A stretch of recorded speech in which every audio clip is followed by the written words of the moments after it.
Praise Lord. Hallelujah. ആമേൻ. എല്ലാവരും സന്തോഷമായിരിക്കുന്നു വിശ്വസിക്കുന്നു. പലകാലം കർത്താവിൻ്റെ സന്നിധിയിൽ അല്പം നേരം ഇരുപ്പാൻ കർത്താവ് ഒരുക്കിയ അവകാശത്തിനായി സ്തോത്രം. യേശുവിൻ്റെ നാമത്തിൽ നിങ്ങളെ സ്നേഹവന്ദനം ചൊല്ലുന്നു. ആമേൻ, ആമേൻ, ആമേൻ.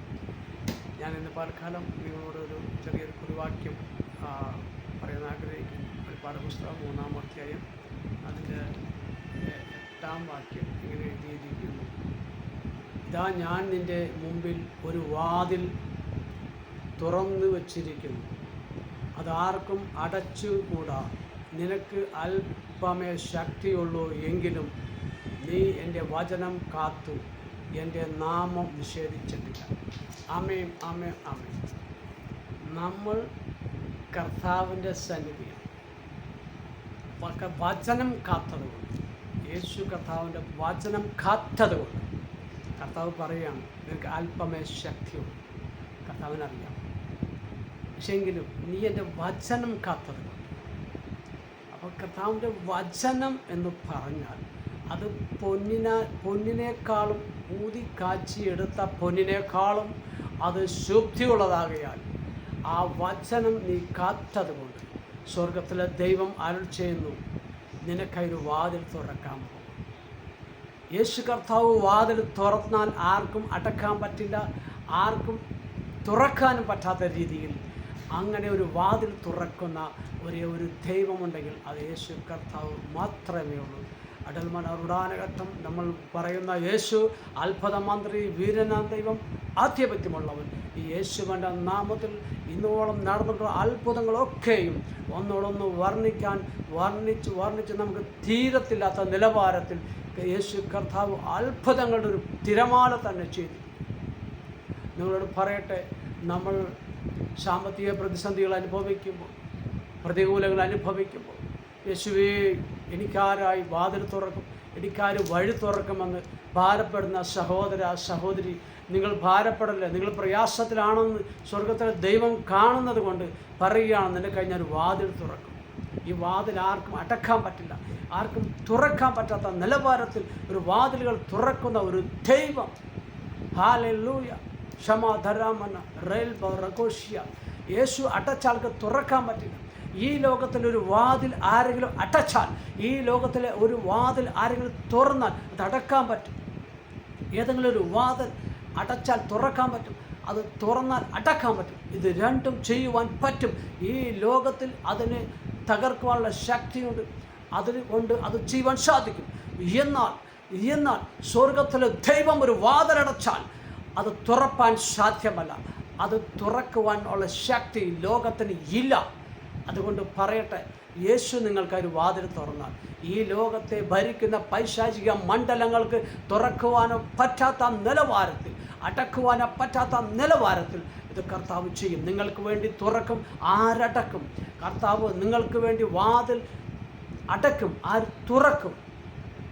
യേശു അത്ഭുത മന്ത്രി. അതുകൊണ്ട് പ്രിയ പൈതങ്ങളെ, നിങ്ങൾ ഭാരപ്പെടല്ലേ, പ്രയാസപ്പെടല്ലേ. യേശുവിനെക്കുറിച്ച് മാത്രം ചിന്തിക്കുക.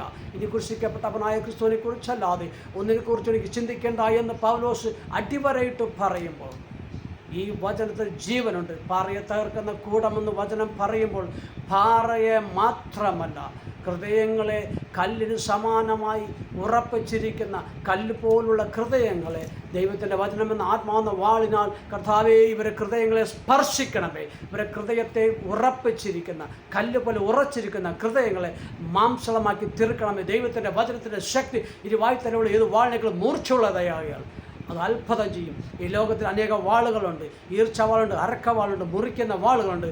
എന്നാൽ നിങ്ങളോട് പറയട്ടെ, വചനമെന്ന ആത്മാവിൻ്റെ വാളിൻ്റെ പ്രത്യേകത, ഈ വാൾ ഹൃദയത്തിന് അകത്തേക്ക് കടന്നു ചെല്ലുമ്പോൾ ഹൃദയത്തിലെ ചിന്തനങ്ങൾ വിവേചിച്ച് അവിടെ അത്ഭുതങ്ങൾ സൃഷ്ടിക്കുന്ന വചനമാണ്. ഈ വചനമാണ് നമ്മൾ സംസാരിക്കുന്നത്. അവനെ കൈക്കൊണ്ട് അവൻ്റെ നാമത്തിൽ വിശ്വസിച്ച എല്ലാവർക്കും ദൈവം മക്കളാകുവാൻ അധികാരം തന്നു. ആ വചനം ദൈവം നമുക്ക് തന്നിരിക്കുമ്പോൾ നമ്മൾ ദൈവത്തിൻ്റെ പൈതലെന്നുള്ള യാഥാർത്ഥ്യ ബോധ്യം വിട്ടുകളയാതെ അതിൽ ഉറച്ചു നിന്നുകൊണ്ട് നിങ്ങൾ അറിയണം, അതിൽ വചനമുണ്ടായിരുന്നു, ആ വചനം ദൈവമായിരുന്നു, അവൻ ദൈവത്തോട് കൂടെയായിരുന്നു എന്ന് യോഹന്നാന്റെ സുവിശേഷത്തിൽ പറയുമ്പോൾ ആ വചനത്തിൽ ഉറച്ചു നിൽക്കുക. ഭയപ്പെടരുത്, ഭാരപ്പെടരുത്, പ്രയാസപ്പെടരുത്. എന്ത് എന്ത് എന്ത് എന്ന് ചോദിക്കല്ലേ. യേശു അത്ഭുതം ചെയ്യും, യേശു അത്ഭുതം ചെയ്യും. ലാസർ മരിച്ച് അവിടെ കിടക്കുമ്പോൾ ലാസറിൻ്റെ സഹോദരി വന്ന്, കർത്താവേ നീ ഇവിടെ ഉണ്ടായിരുന്ന സഹോദരൻ മരിക്കയില്ല എന്ന് പറഞ്ഞു. എന്നാൽ നിങ്ങൾക്കറിയാമല്ലോ, 3 ദിവസത്തിൽ നാറ്റം വെച്ച അവസ്ഥയിൽ ആയിരിക്കുമ്പോൾ ഒരു ബോഡി, ഒരാൾ മരിച്ചു കഴിഞ്ഞാൽ ആ ബോഡിയിൽ 3 ദിവസമാകുമ്പോഴത്തേനും സ്മെല്ല് വരാൻ തുടങ്ങും. യേശു പറഞ്ഞു അവൻ ഉറങ്ങുകയാണ്. അത്ഭുത മന്ത്രി, വീരനം ദൈവമാണ്. യേശു അത്ഭുതത്തോടെ കടന്നു ചെന്ന് ആ ലാസറോട് പറഞ്ഞ് പുറത്തു വരുവാൻ പറഞ്ഞു. നിസ്സാരം ഒരു വാക്കിനാൽ മരിച്ചവരെ ഉയർപ്പിപ്പാൻ കഴിവുള്ള യേശുവിനെയാണ് നിങ്ങൾ വിശ്വസിക്കുന്നതെന്ന് ഉറച്ചു വിശ്വസിച്ചാൽ നാളിതുവരെ നിങ്ങൾ അനുഭവിച്ച കഷ്ടങ്ങൾ, പ്രതികൂലങ്ങൾ, പ്രയാസങ്ങൾ ഏത് തിരമാല പോലെ അടിച്ച വിഷയങ്ങളായിക്കൊള്ളട്ടെ, സ്വർഗത്തിൽ ദൈവത്തിന് നിങ്ങളെ വിടിവിപ്പാൻ സാധിക്കുമെന്ന് തിരുവചനത്തിലൂടെ പറയുമ്പോൾ നിങ്ങൾ എന്തിന് ഭാരപ്പെടുന്നു, ഭയപ്പെടുന്നു? നിങ്ങൾ ഭാരപ്പെടരുത്. യേശുവിന് ഏറ്റവും ഇഷ്ടമല്ലാത്തൊരു സന്ദേശമാണ് ഭാരപ്പെടുന്നത്. യേശു കർത്താവ് മലമുകളിൽ പ്രാർത്ഥിപ്പാൻ കടന്നു പോയപ്പോൾ ശിഷ്യന്മാർ അവിടെ നിന്ന് ഉറങ്ങി. അപ്പോൾ ശിഷ്യന്മാരോട് കർത്താവ് ചോദിച്ചു, നിങ്ങൾ 1 മണിക്കൂർ നേരം ഉണർന്നിരുന്ന് പ്രാർത്ഥിച്ചില്ല എങ്കിൽ നിങ്ങൾ പ്രലോഭനങ്ങളകപ്പെടും. പ്രിയ സഹോദരങ്ങളെ, നിങ്ങൾ ഏതെങ്കിലും പ്രതികൂല പ്രയാസങ്ങളെ, പ്രലോഭനങ്ങൾ അകപ്പെടുന്നുണ്ടെങ്കിൽ നിങ്ങളുടെ പ്രാർത്ഥന മുറിയിൽ, നിങ്ങൾ വാതിലെത്തുന്ന പ്രാർത്ഥന മുറിയിൽ മുട്ടുമടക്കി പ്രാർത്ഥിക്കുക. കർത്താവ് അത്ഭുതം ചെയ്യും. ഇന്നലെ രാത്രി 1 മണി സമയമായപ്പോൾ ഞാൻ പ്രാർത്ഥനക്കായി മുട്ടുമടക്കി പ്രാർത്ഥിച്ചുകൊണ്ടിരിക്കുമ്പോൾ നെഞ്ചിൽ പ്രയാസം, ഭയങ്കര വേദന വന്നു. ഞാൻ ചോദിച്ചു, ഡാഡി ഇത് ആർക്കാണ്, എവിടെയാണ്, എന്താണ്, എനിക്ക് അറിയുന്നില്ല. ഞാൻ കൈവച്ച് നെഞ്ചത്ത്, കർത്താവേ ഇത് ആർക്കാണ് ഈ നെഞ്ചുവേദന, ഇപ്പോൾ തന്നെ സൗഖ്യമാവട്ടെ എന്ന് പ്രാർത്ഥിച്ച് തീരുന്നതിന് വിത്തിൻ സെക്കൻഡിൽ എനിക്ക് നോർത്ത് ഇന്ത്യയിൽ നിന്നൊരു കോൾ വന്നിരിക്കുന്നു. രാത്രി സാധാരണ ഞാൻ പ്രാർത്ഥിക്കാനിരിക്കുമ്പോൾ ഫോൺ സൈലൻ്റ് ആക്കും. പക്ഷേ ഇന്നലെ മറന്നു പോയതുകൊണ്ട് ആ മൂമെൻറ്റിൽ ആ ഫോൺ വന്നു. ഞാൻ ഫോൺ എടുത്തപ്പോൾ പറഞ്ഞു, പാസ്റ്ററെ എൻ്റെ ഹസ്ബൻഡ് വല്ലാതെ ഷിവറിങ്ങിലാണ്, വിറക്കുന്നു, അദ്ദേഹത്തിന് നെഞ്ചുവേദന. ഉടനെ സ്പോട്ടിൽ പ്രാർത്ഥിച്ചു. ഞാൻ പറയട്ടെ മക്കളെ, കർത്താവ് അത്ഭുതം ചെയ്തു. അതാണ് കർത്താവിൻ്റെ അത്ഭുതം.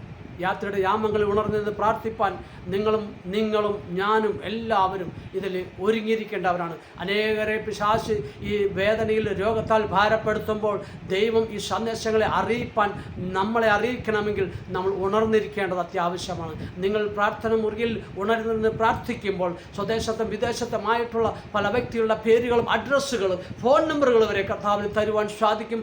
അങ്ങനെ കർത്താവ് തരും. നിങ്ങൾക്ക് അത് കാണുവാനും കേൾപ്പാനും പറ്റും. പക്ഷേ നിങ്ങൾ വിശ്വാസത്തിൽ കുറഞ്ഞു പോകരുത്, വിശ്വാസത്തിൽ തണുത്തു പോകരുത്, വിശ്വാസത്തെ മടുത്തു പോകരുത്. വിശ്വാസം എന്ന പരിച നിങ്ങൾ എടുത്തുകൊള്ളുക. ആത്മാവെന്ന വാളെടുത്ത് വെട്ടുക. പൈശാചിക ശക്തികൾക്ക് കീഴ്പ്പെടരുത്. അതിൻ്റെ മേൽ ജയിക്കുക മാത്രം ചെയ്യണം. തലമുറകളെ തകർക്കുന്ന, കുടുംബങ്ങളെ, വ്യക്തിബന്ധങ്ങളെ തകർക്കുന്ന ഈ ശക്തി ഊടാടി സഞ്ചരിക്കുമ്പോൾ നിന്റെ ഭവനത്തിൽ കയറുവാൻ ഇടം കൊടുക്കരുത്. ലബനോരഗോറിയാം ദിനാശിതമ്പനായി തലമുറകളുടെ വിഷയങ്ങളെ അടിയിൽ പറയുമ്പോൾ തലമുറകളുടെ തകർച്ചകളെ ഒരു അനുഭവിച്ച വ്യക്തിയായതുകൊണ്ട് പറയുകയാണ്. ഓരോ കുടുംബങ്ങളിലേക്ക് കർത്താവെ തലമുറകളെ നശിച്ചു പോകാതെ വണ്ണം പരിശുദ്ധാത്മാവെ ഹൗപ്പിനാൽ രുചി വരുത്തുന്നത് പോലെ യേശു കർത്താവിൻ്റെ വചനം വായിച്ച് അവരുടെ വായിൽ നിന്ന് രുചിയുള്ള വാക്കുകൾ പുറപ്പെടേണ്ടതിനെ പ്രാർത്ഥിക്കുന്നു. കർത്താവെ, പ്രിയ പൈതങ്ങളെ ഞാൻ പറയട്ടെ, എന്നെ കേൾക്കുന്ന ആ സഹോദരി, നിങ്ങൾ കല്യാണം കഴിച്ചിട്ടില്ലാത്തവരാണെങ്കിൽ നിങ്ങളോട് പറയട്ടെ, ഒരു വാക്ക് പറയട്ടെ.